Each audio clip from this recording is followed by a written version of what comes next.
Hello, good morning. God bless you all the listeners. अज़ीज़ो, आज हम तवारीख़ की दूसरी किताब में से सीखेंगे और दयकी पार्ट 8 ज़ेर बहस लाएंगे। अज़ीज़ो, पहला सैमुअल के बाद दूसरा सैमुअल और सलातीन की किताबों में दयकी का कोई ज़िक्र नहीं। इन किताबों के बाद दूसरा तवारीख़ में दयकी का ज़िक्र व हुक्म मिलता है। अब बात क्योंकि तवारीख़ की हो रही है, इसलिए थोड़ा सा तारीख़ में यानी साबका दौर को जानना ज़रूरी है।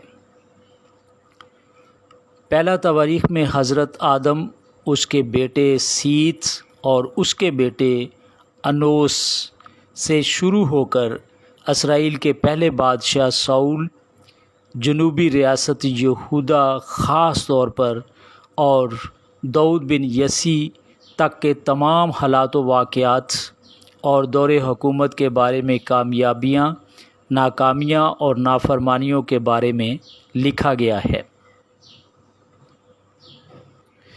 जबकि दूसरा तवारीख़ की किताब में दाऊद की औलाद के शजरा नसब से शुरू होती हुई सुलेमान बिन दाऊद, जो कि बितसबा में से पैदा हुआ था, लेकर इसराइलियों की दोबारा कसदियों के बादशाह नबूकदनेस्सर के हाथों 70 साला ग़ुलामी के तमाम तर हालात व वाक़यात दर्ज हैं।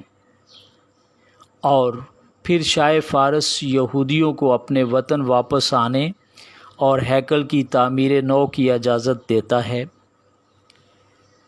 अब रहा इसराइल, तो आप जानते हैं कि हज़रत याकूब का नाम इसराइल है।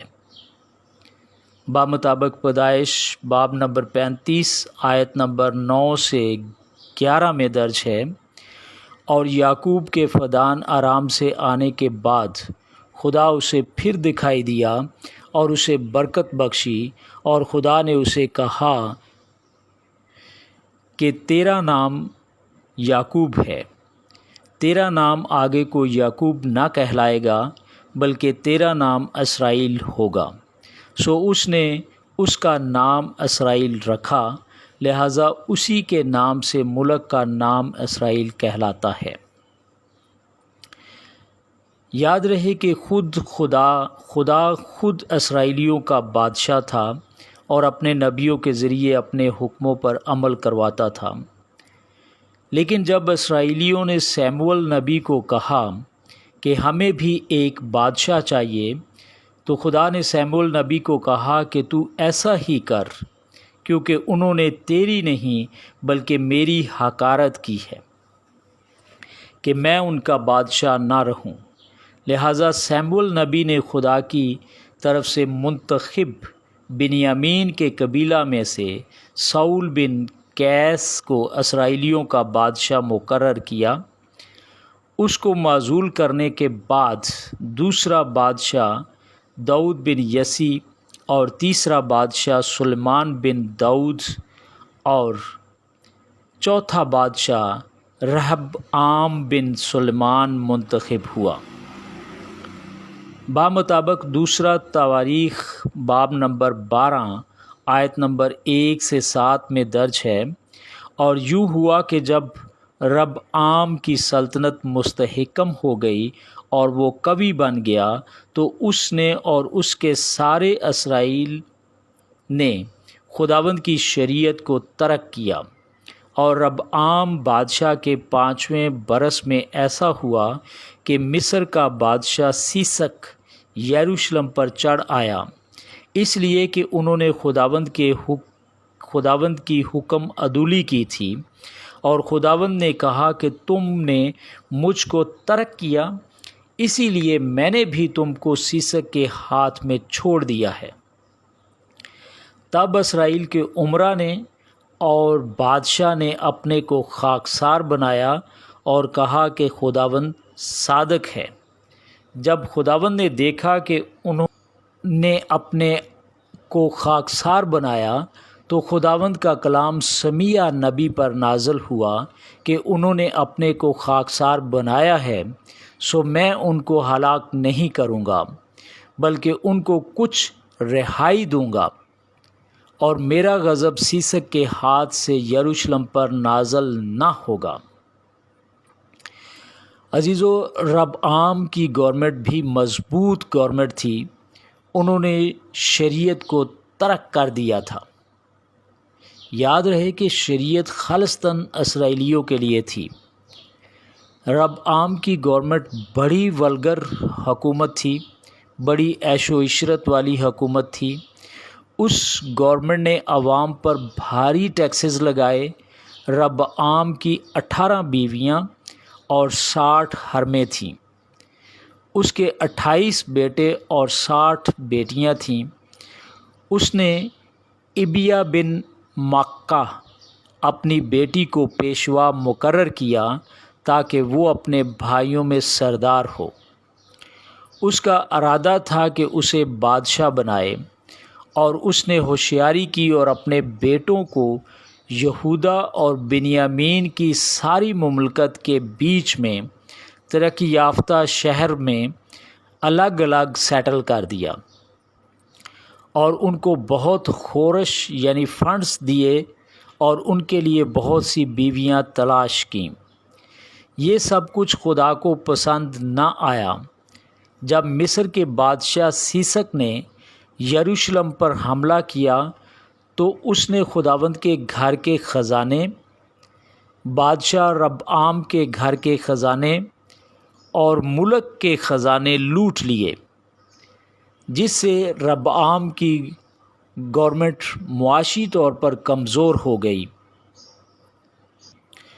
ربعام ہی کے دور حکومت میں اسرائیل 2 حصوں میں بٹ گیا، جو کہ بادشاہ کی ہوشیاریوں کا نتیجہ تھا۔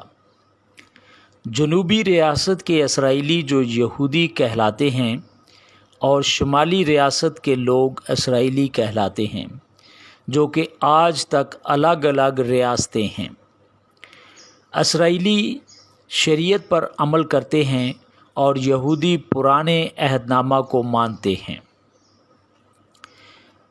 بمطابق یسایہ 5 باب اس کی 7 آیت میں درج ہے، سو رب الافواج کا طاقتستان بنی اسرائیل کا گھرانہ ہے، اور بنی یہودا اس کا خوشنما پودا ہے۔ ربعام کے بعد حکومتیں بدلتی رہیں، اور جب یوتام بادشاہ مر گیا تو اس کا بیٹا اخز بادشاہ بنا، تو اس نے وہ سب کچھ کیا جو خداوند کی نظر میں درست نہیں ہے۔ اس نے 16 سال یروشلم میں حکومت کی۔ اس نے اپنی حکومت میں سارا نظام بدل دیا، شریعت کو چھوڑ دیا اور بت پرستی کے نظام کو فروغ دیا۔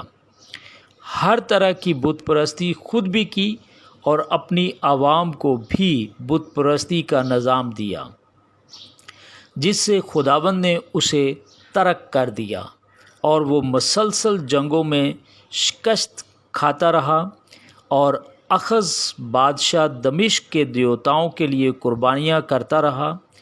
اس طرح اخز بادشاہ سارے اسرائیل کی تباہی کا باعث بنا۔ آخر کار بادشاہ مر گیا، اور اس کا بیٹا حزقیاہ اس کی جگہ بادشاہ ہوا۔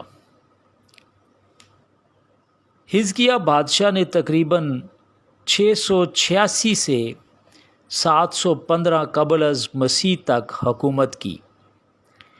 اس وقت یسایہ نبی کا دور تھا۔ یسایہ نبی نے اپنی دور نبوت میں حزقیاہ بادشاہ کو مشورے دینے اور رہنمائی کرنے میں اہم کردار ادا کیا۔ یسایہ کی کتاب میں بھی حزقیاہ بادشاہ کے واقعات درج ہیں۔ حزقیاہ بادشاہ جو اپنی مذہبی اصلاحات اور اسرائیل کے خدا کی عبادت کو بحال کرنے کی کوششوں کے لیے جانا جاتا ہے، حزقیاہ 25 سال کا تھا جب بادشاہ بنا، اور اس نے 29 سال حکومت کی، اور اس نے وہی کام جو خداوند کی نظر میں درست ہے، ٹھیک اسی کے مطابق جو اس کے باپ بزرگ दाऊद ने किया था वही किया। हिजकिय्याह बादशाह ने बुत परस्ती को तबाह किया। फसा के बाद इसराइल के लोगों ने बुत परस्ती की यादगारों को तबाह करने की दरख्वास्त की। बादशाह ने अपने बाप के सारे नोटिफिकेशंस कैंसिल किए और बुत परस्ती के निज़ाम को बदला।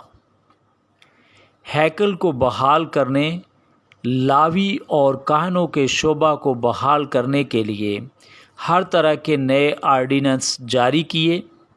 हैकल की मरम्मत और काहनों के निज़ाम को बहाल करने और मसलसल चलाने के लिए फ़ंड्स की कमी को पूरा करने के लिए हिजकिय्याह बादशाह ने नया आर्डिनेंस जारी किया जो फौरी लागू किया गया, जिसमें तहरीर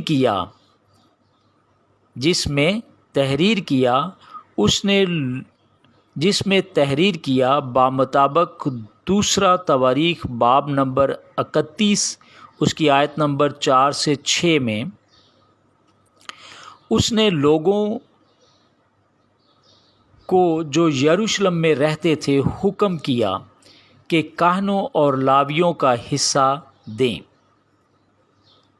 उसने उन लोगों को जो यरूशलेम में रहते थे हुक्म किया कि काहनों और लावियों का हिस्सा दें ताकि वो खुदावंद की शरीयत में लगे रहें। इस फरमान के जारी होते ही बनी इसराइल अनाज, मैद, तेल, शहद और खेत की सब पैदावार के पहले फल बहुतात से देने और सब चीज़ों का 10वां हिस्सा कसरत से लाने लगे।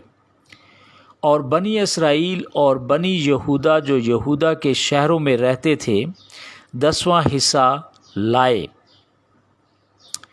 अजीज़ों, इसी तरह हिजकिय्याह बादशाह ने दै यकी के फ़ंड जमा करके हैकल और काहनों के निज़ाम को दुरुस्त किया और मजबूत बनाया, जैसे आज के दौर में कर्ज़ अतारो मुल्क संवारो। उस वक्त मुक़द्दस हैकल जो कि बंद हो चुकी थी, हैकल और उसके निज़ाम को बहाल करने के लिए दै यकी के स्लोगन को इस्तेमाल करके फ़ंड्स इकट्ठे किए गए ताकि हैकल, काहनों और लावियों के निज़ाम को बहाल किया जाए। ये थी इस किताब में हिजकिय्याह बादशाह की दै यकी की वजह, ज़रूरत और मकसद।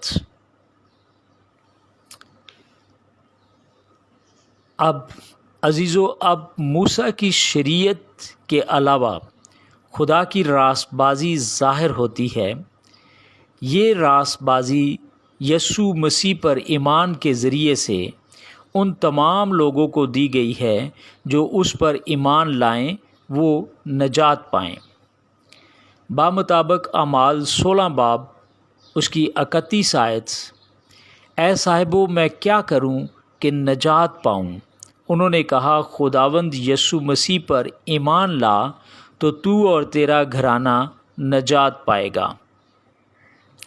बामुताबिक रोमियो 3 बाब उसकी 20 से 24 आयत, क्योंकि शरीयत के अमाल से कोई बशर उसके हजूर रासबाज नहीं ठहरेगा, इसलिए कि शरीयत के वसीला से तो गुनाह की पहचान ही होती है, मगर अब शरीयत के बग़ैर खुदा की एक रासबाज़ी ज़ाहिर होती है जिसकी गवाही शरीयत और नबियों से होती है, यानी खुदा की वो रासबाज़ी जो यसू मसीह पर ईमान लाने से सब ईमान लाने वालों को हासिल होती है, क्योंकि कुछ फ़र्क नहीं, इसलिए कि सब ने गुनाह किया और खुदा के जलाल से महरूम हैं।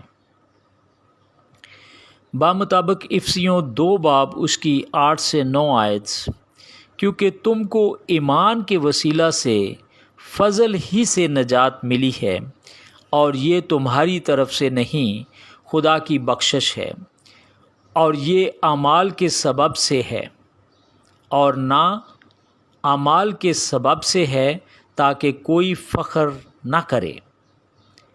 बामुताबिक तीतस 3 बाब उसकी 4 से 7 आयत में, मगर जब हमारे मुनज्जी खुदा की मेहरबानी और इंसान के साथ उसकी उल्फत ज़ाहिर हुई तो उसने हमको नजात दी, मगर रासबाजी के कामों के सबब से नहीं जो हमने खुद किए, बल्कि अपनी रहमत के मुताबिक नई पैदाइश के गुस्ल और रूल कुदस ने हमें नया बनाने के वसीला से, जिसे उसने हमारे मुनज्जी यसु मसीह की मार्फत हम पर अफराद से नाज़िल किया, ताकि हम उसके फ़ज़ल से रासबाज ठहर कर हमेशा की ज़िंदगी की उम्मीद के मुताबिक वारस बने। बामुताबिक अब्रानियों 7 बाब उसकी 18 से 19 आयत, गर्ज़ पहला हुक्म कमज़ोर और बेफ़ायदा होने के सबब से मनसूख हो गया, क्योंकि शरीयत ने किसी चीज़ को कामल नहीं किया और उसकी जगह एक बेहतर उम्मीद रखी गई, जिसके वसीला से हम खुदा के नज़दीक जा सकते हैं।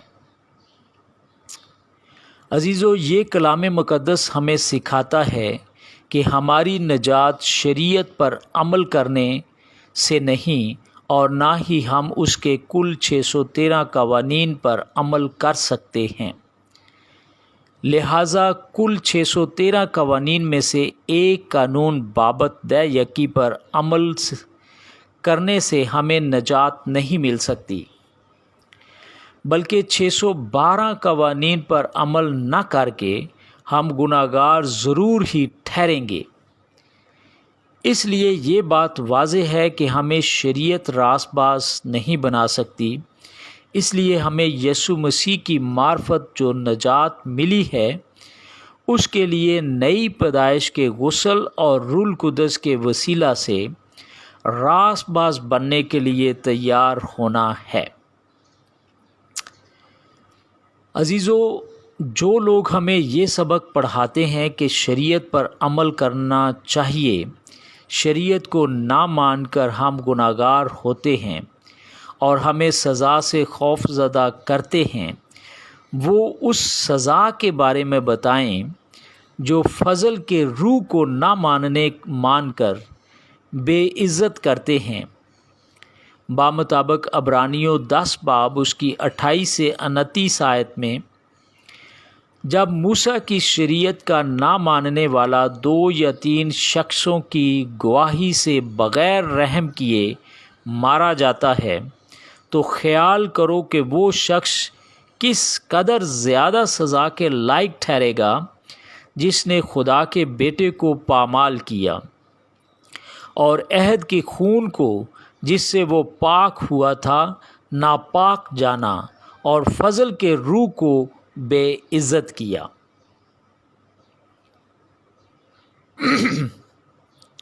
रही बात पासबानों की या चर्च बिल्डिंग के अखराजात की, तो इसके लिए हुक्म है बामुताबिक थिमिथियस 5 बाब उसकी 17 से 18 आयत, जो बुज़ुर्ग अच्छा इंतज़ाम करते हैं, ख़ास कर वो जो कलाम सुनाने और तालीम देने में मेहनत करते हैं, 2 चंद इज़्ज़त के लायक समझे जाएं, क्योंकि किताब मुक़द्दस ये कहती है कि दाएं में चलते हुए बैल का मुंह न बांधना और मज़दूर अपनी मज़दूरी का हकदार है।